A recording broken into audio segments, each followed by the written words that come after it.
Cero. Amada Iglesia Santa del Monte de Ored, amados hermanos, hermanas y personas que se conectan a nuestro canal y a nuestras redes sociales, deseamos que el Todopoderoso bendiga su integridad espiritual y física, en el nombre de Jesús. El día de hoy traemos un tema basado en los versículos que estamos estudiando de ilustraciones de bolsillo. En esta oportunidad traemos a Filemón. Le correspondía ver a Filemón el versículo 15, pero vamos a hacer un estudio con cierta profundidad acerca de lo que el libro de Filemón tiene para nosotros, tiene para los cristianos. Entre otras cosas, este libro de Filemón es un libro que está olvidado, casi olvidado dentro del pueblo de Dios. Es una carta, una epístola que el apóstol Pablo le escribe a un amigo que también era seguidor de Cristo. Pero es un mensaje muy importante, es un mensaje muy interesante para la iglesia del Señor Jesucristo, para la iglesia actual. Vamos a empezar a dar algunos datos históricos acerca de Filemón, porque estamos estudiando la carta de Filemón. Recordemos que es una epístola que el apóstol Pablo le escribe a Filemón. Es uno de los libros, la carta o la epístola más corta que el apóstol Pablo escribió. Solamente tiene 21 versículos. Vamos a dar algunos datos acerca de Filemón. Esta carta a Filemón es una epístola escrita por el apóstol Pablo, probablemente desde Roma, y enviada a Filemón a Colosas. Filemón era un habitante de Colosas. Los que han leído la carta a los colosenses saben que a los nativos de esta ciudad, de este pueblo, Colosas, se les llama colosenses. O sea que Filemón era colosense. Otro dato acerca de Filemón fue que era un líder espiritual en la iglesia. ¿En la iglesia de dónde? De Colosas. Es más, la gente de Colosas o los colosenses se reunían en su casa. Era un hombre con ciertos medios económicos. Es decir, él se podía dar el lujo de tener esclavos, tenía esclavos, lo cual lo colocaba en una posición social elevada. Uno de esos esclavos era Onésimo, del cual vamos a hablar también en este mensaje, porque Pablo hace una intervención por Onésimo ante Filemón. Tenemos también que Filemón era un hombre convertido al cristianismo, era un líder espiritual en la iglesia de Colosas y fue convertido por la predicación del evangelio que le llevó el apóstol Pablo a través de su ministerio. Seguidamente, amados hermanos, vamos a ver unos datos históricos acerca de Onésimo. ¿Quién era Onésimo? Onésimo era un esclavo que había huido de Filemón. La palabra nos da a entender que había robado a su amo, que huyó a Roma, donde estuvo preso. En la cárcel de Roma conoció al apóstol Pablo, y Pablo, igual que había hecho con Onésimo muchos años antes, también lo convirtió al Señor Jesucristo por efecto de la predicación de esas buenas nuevas de salvación. Después de esta breve descripción de estos dos personajes, vamos a centrar el tema de este mensaje de acuerdo a los siguientes puntos o parámetros. Vamos a ver algunas características que deben ser propias en una persona cristiana. vamos a ver el carácter cristiano que tenía Filemón. Igualmente, vamos a ver de acuerdo a esta epístola o carta cómo podemos ser ganadores de almas para Cristo. Vamos a ver la autoridad de un ministerio apostólico como el de Pablo y cómo los diseños de Dios influyen positivamente en el pueblo cristiano. Vamos a ver cómo deben ser las relaciones espirituales entre nosotros, los que profesamos seguir al Señor Jesucristo. Y vamos a probar y a corroborar verdaderamente si estamos dispuestos a perdonar.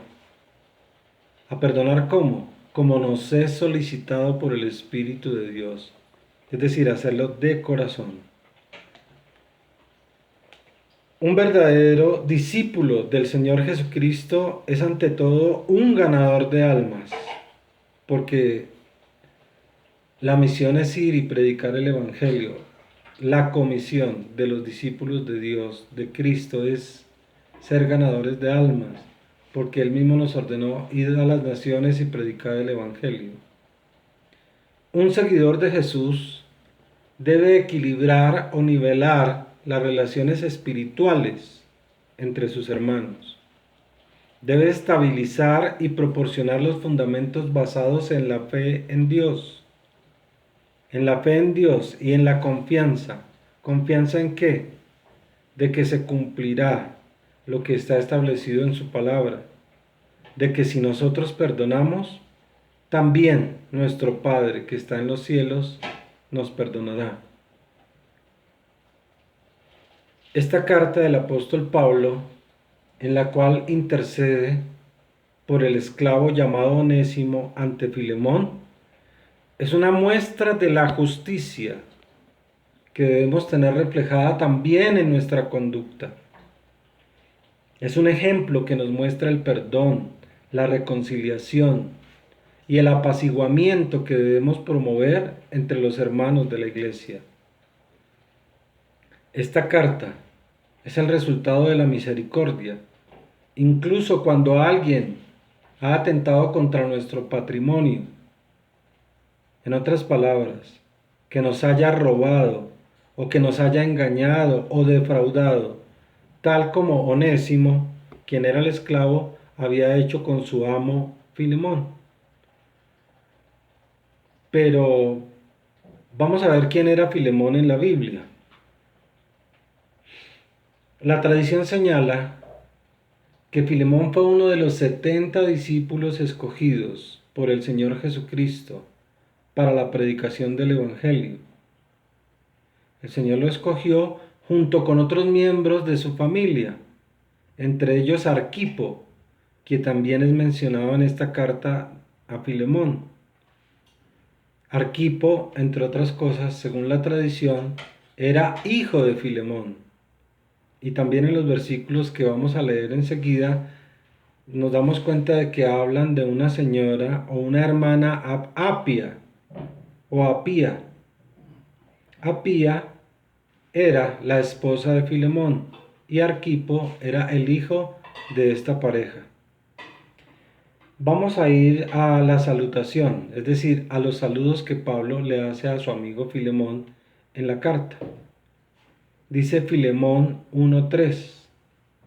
¿Por qué digo 1:3? Porque no tiene capítulo, solamente hay un capítulo. Es decir, vamos a leer del versículo 1 al 3. Dice, Pablo, prisionero de Jesucristo, y el hermano Timoteo, al amado Filemón, colaborador nuestro, y a la hermana Apia, y a Arquipo, nuestro compañero de milicia, y a la iglesia que está en tu casa, gracia y paz a vosotros, de Dios nuestro Padre y del Señor Jesucristo. Fijémonos una cosa. Dice Pablo, prisionero de Jesucristo, y el hermano Timoteo. Pablo estaba preso y a su lado estaba Timoteo. ¿Y por qué estaba preso? Precisamente por la predicación del Evangelio. O sea que Pablo y Timoteo estaban presos, pero Pablo es el que le escribe esta carta a Filemón. Y dice, al amado Filemón, Es decir, que ellos ya se conocían, ellos ya habían entablado una amistad, una relación de amistad. Y Pablo ya le había predicado del Evangelio del Señor Jesucristo a Filemón, tanto que Filemón llegó a convertirse en un líder espiritual en la iglesia de Colosas. Por eso le dice colaborador nuestro. Y a la hermana Apía, que era la esposa de Filemón, y a Arquipo, que era el hijo de Filemón y Apía. Dice, nuestro compañero de milicia. Y a la iglesia que está en tu casa. ¿En cuál casa? En la de Filemón. Filemón dijimos que era un líder de la iglesia en Colosas, es decir, que la iglesia de los colosenses se reunía en la casa de Filemón. Gracia y paz a vosotros de nuestro Padre y del Señor Jesucristo. Bueno, pero comencemos a evidenciar cuál era el carácter cristiano de Filemón. Este carácter nos compromete a ser portadores de ese mismo carácter espiritual. Fíjate que ya aquí van a empezar a relucir algunas características como cualidades que debe tener toda persona que dice que es seguidor, que dice ser seguidor de Cristo. Observemos que después del saludo de Pablo a su amigo Filemón, el apóstol pasa a hablar del amor y de la fe que tenía Filemón, haciendo una oración por él. Hablamos nuestras Biblias en Filemón del 4 al 7. Dice, doy gracias a mi Dios, haciendo siempre memoria de ti en mis oraciones, porque oigo del amor y de la fe que tienes hacia el Señor Jesús, y para con todos los santos, para que la participación de tu fe sea eficaz en el conocimiento de todo el bien que está en vosotros por Cristo Jesús. Pues tenemos gran gozo y consolación en tu amor, porque por ti, oh hermano, han sido confortados los corazones de los santos. Aquí podemos darnos cuenta del tipo de temperamento, del tipo de carácter y de personalidad que Filemón había desarrollado, gracias obviamente al Espíritu Santo y gracias al compromiso que Filemón tenía con Dios. Vemos que era un seguidor de Cristo consagrado, que era un luchador perseverante en el Evangelio del Señor. Pero antes de analizar estas características espirituales que Pablo menciona en los versículos del 4 al 7, que Pablo menciona acerca de Filemón, vamos a hacer un breve análisis o resumen de qué es el temperamento, en qué consiste el carácter y qué es la personalidad del hombre. El temperamento en el hombre, ¿qué es el temperamento? ¿Qué es el carácter y qué es la personalidad del hombre? Cuando yo digo hombre, obviamente hago relación tanto al género masculino como al género femenino, es decir, hablando de hombre. El temperamento es toda la información genética que viene de nuestros ancestros, de nuestros antepasados. Es decir, aquí mencionamos a quiénes son nuestros ancestros, nuestros padres, abuelos, bisabuelos, tatarabuelos, quinto abuelos, bueno, sexto abuelos. Es la información que viene de estos ancestros y pasa a nosotros. Este temperamento afecta de manera positiva o negativa el comportamiento del hombre en su diario vivir. Vamos ahora a ver qué es el carácter. Es lo que nosotros vamos gestando en la medida en que vamos alcanzando el desarrollo de nuestra alma. El carácter está íntimamente ligado a la formación, la crianza y a la educación que hayamos recibido. Y la personalidad. ¿Qué es la personalidad? Es lo que nosotros mostramos, lo que permitimos de manera inconsciente que los demás vean de nosotros mismos. Perdón, de manera inconsciente o de manera consciente. A veces uno disfraza su temperamento y su carácter mostrando una personalidad diferente a lo que verdaderamente es. Vemos estas tres variables, temperamento, carácter y personalidad en el hombre. Estas tres variables son las que a la final conforman nuestro ser interior y son las que nosotros como cristianos debemos transformar, son las que debemos cambiar y reestructurar en el proceso de santificación en el que estamos inmersos. Proceso de santificación que el mismo Señor Jesucristo y gracias a su misericordia nos ha dado.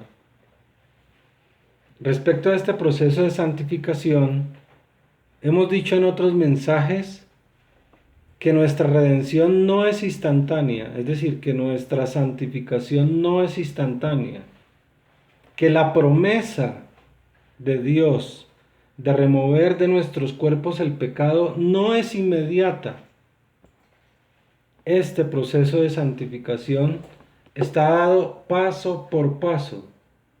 Es un proceso que depende obviamente de nosotros, pero que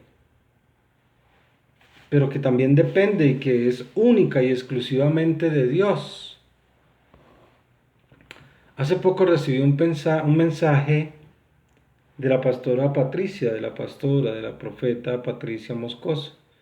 Era un mensaje de imagen, escrito por un gran siervo de Dios de nombre Charles Spurgeon, que decía: ser cristiano es más que solo una conversión instantánea, es un proceso diario donde uno crece para ser más y más como Cristo.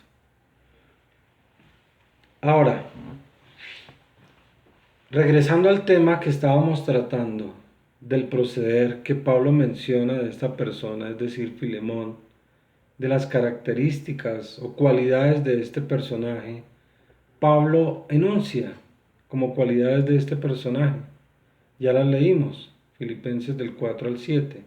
Dice que por su amor a Cristo, por su fe y confianza en el Evangelio, por su amor a la iglesia, por su reputación espiritual, por el compañerismo con los santos, por el gozo espiritual que lo acompañaba y por su trabajo eficiente en medio del pueblo de Dios. Fíjate, iglesia, que por estas atribuciones o capacidades desarrolladas y puestas por el Espíritu Santo en la vida de Filemón, Pablo le pide el favor de que reciba nuevamente a Onésimo, ya que para él Onésimo era como un hijo espiritual, pues él le anunció la buena noticia de salvación en la cárcel. Es decir, que ya era un hombre renovado, nacido de nuevo, transformado por las buenas nuevas del Señor Jesucristo, y le pide a Filemón. Bueno, supongo yo que Pablo lo mandó con una carta ante Filemón, pidiéndole que lo quisiera como a un miembro de la familia del Señor y no como a cualquier persona.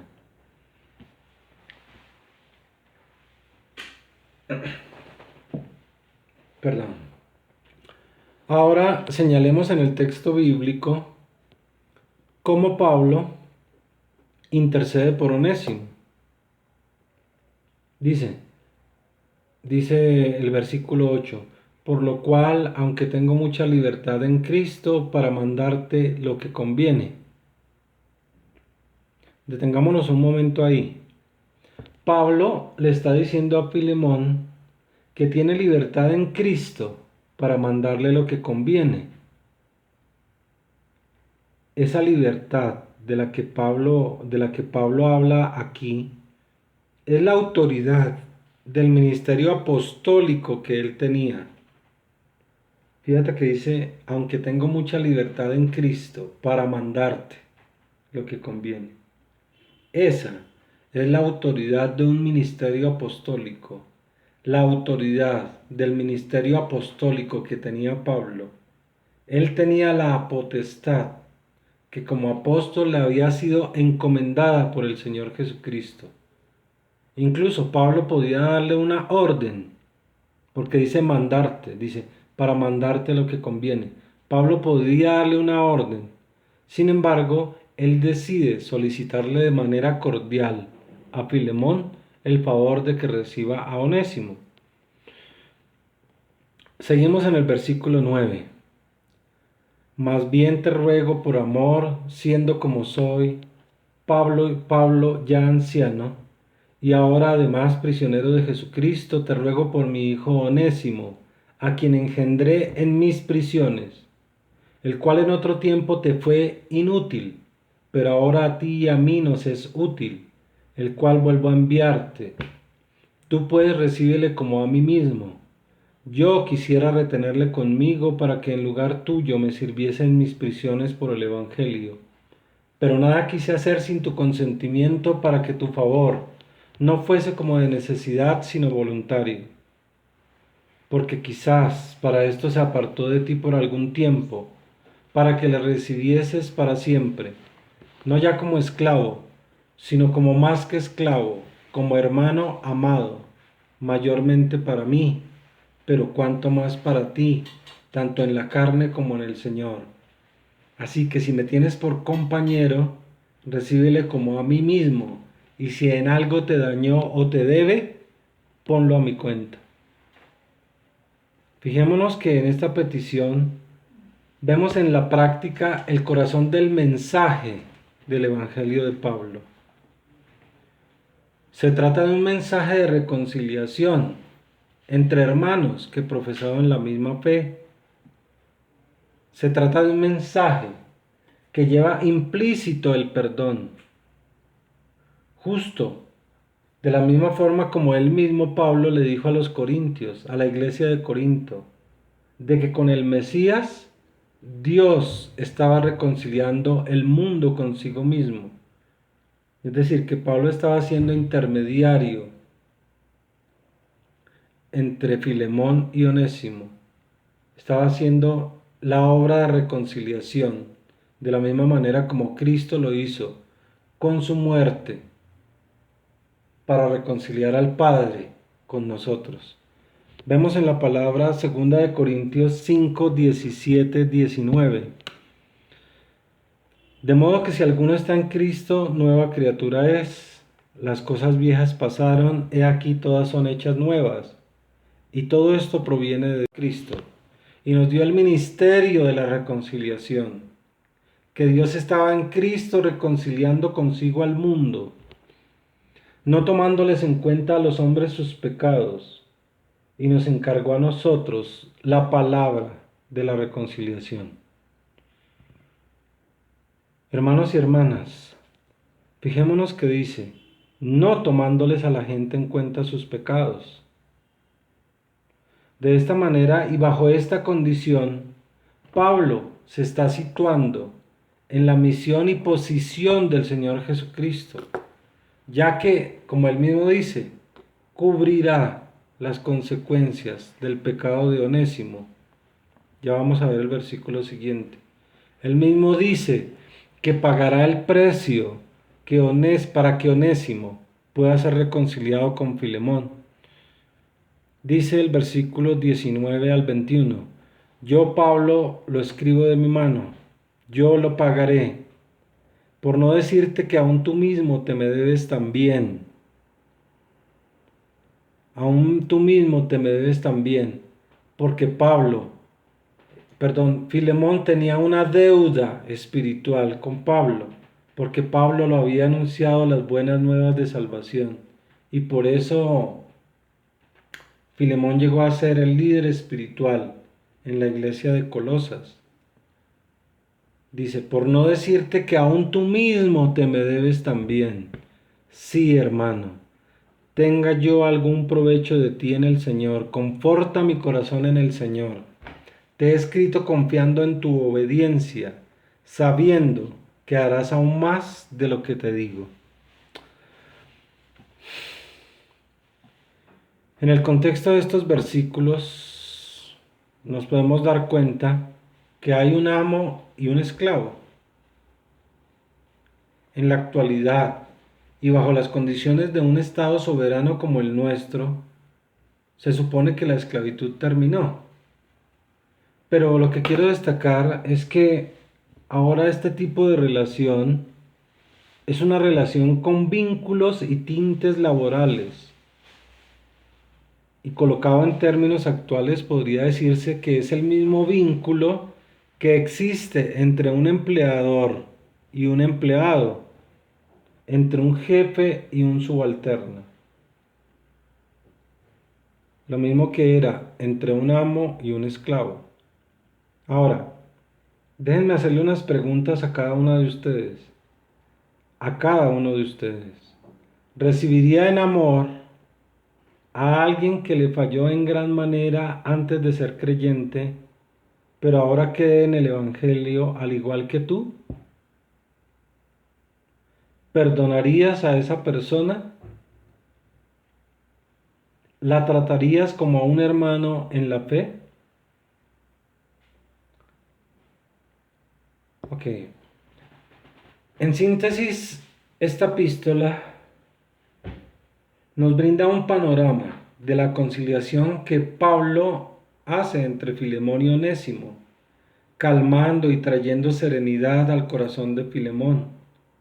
Esto como resultado de las fallas de su esclavo. De este modo, la lección que nos da es de que debemos tener sumisión voluntaria a Dios, que debemos aprender a perdonar, a soltar las cargas, a recibir en amor a alguien que nos falló en gran manera. Debemos renunciar a nosotros mismos con tal de hacer la voluntad de Dios. ¿Y cuál es la voluntad de Dios? Perdonar, en este caso, perdonar. Debemos aceptar a esa persona arrepentida, máxime cuando se trata de una persona convertida y que es un hermano en la común fe. Hermanas, hermanos, fijémonos que de esta enseñanza podemos extraer también uno de los diseños de Dios y vemos que este diseño está alineado con el propósito del perdón, de la misericordia, de la tolerancia que debe existir entre los seguidores de Cristo. Vemos que hay una intervención de un ministerio apostólico, el de Pablo, donde Dios utiliza a Pablo para traer perdón entre estas dos personas, para traer liberación, para dejar en libertad a Filemón y Onésimo. No estamos hablando de una libertad física, estamos hablando de una libertad espiritual. El cuadro que nos presenta este diseño divino es la reconciliación entre quién, entre un jefe y un subalterno, a través de la mediación de un ministerio apostólico, el que tenía Pablo. Obviamente Pablo tenía otros ministerios. Yo creo que Pablo tenía todos los ministerios: el ministerio apostólico, evangelista, profeta, pastor y maestro. Nosotros debemos someternos bajo la consideración de este diseño de Dios. No solamente es decir yo creo en Dios, yo tengo fe. Recordemos que la fe sin obras está muerta. En este caso las obras que debemos llevar a cabo no son como algunos piensan, que son obras de caridad, de dar limosna, o obras de ingeniería, de arquitectura o tal vez de arte. Las obras que nos presenta en esta ilustración el Espíritu Santo de Dios deben ser acciones que nos lleven a una transformación, a un cambio de actitud, a una renovación de nuestro entendimiento. Iglesia, generalmente estas obras deben estar y ser evidenciadas a través de las instrucciones que nos da el Espíritu Santo de Dios, Tenemos que dejar que el Espíritu Santo de Dios nos dirija. Deben ser acciones que encaminen nuestro comportamiento y conducta bajo las normas de Dios establecidas en su palabra. Estos diseños son reflejo de la naturaleza de Dios. ¿Por qué de la naturaleza de Dios? Porque Dios es amor, es paz, es paciencia y una cantidad de características que nos tardaríamos quién sabe cuánto tiempo en descubrir o en mencionar. Las relaciones espirituales de los que hemos sido convertidos al Señor Jesucristo deben prevalecer en el amor, en el perdón. Debemos ser portadores y administradores de los frutos que el Espíritu Santo nos ha dado como armas para caminar de acuerdo a la voluntad del Padre. Nuestra amistad, nuestro afecto o simpatía no deben estar atados a las imperfecciones que nosotros tenemos como humanos. Debemos, como hijos amados de Dios, sobresalir en la bondad, en la gentileza, en la paciencia, en la mansedumbre, en el amor fraternal.